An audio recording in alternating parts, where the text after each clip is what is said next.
घोटकी मां ख़बर ॾींदा हलूं त घोटकी में एक्साइज पुलिस जी कार्रवाई 80 किलो भंग हथ। सूबाई वज़ीर एक्साइज टैक्सेशन ऐं narcotics control Sindh Mukesh Kumar Chawla ji हिदायतुनि ते मंशियात फ़रोशनि ख़िलाफ़ जारी कार्रवाइनि दौरान narcotics control Sindh Ghotki वॾी कार्रवाई कंदे 80 किलोग्राम भंग हथ करे वरिती आहे।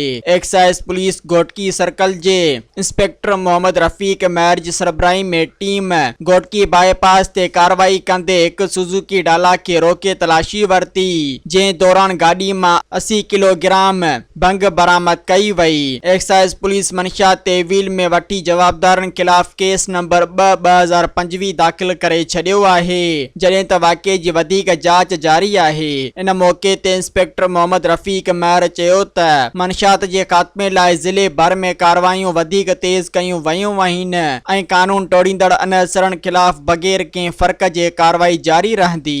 सब्सक्राइब कयो अवामी न्यूज़ HD खे ऐं ताज़ा तरीन ख़बरुनि लाइ ॾिसंदा रहो अवामी न्यूज़ HD।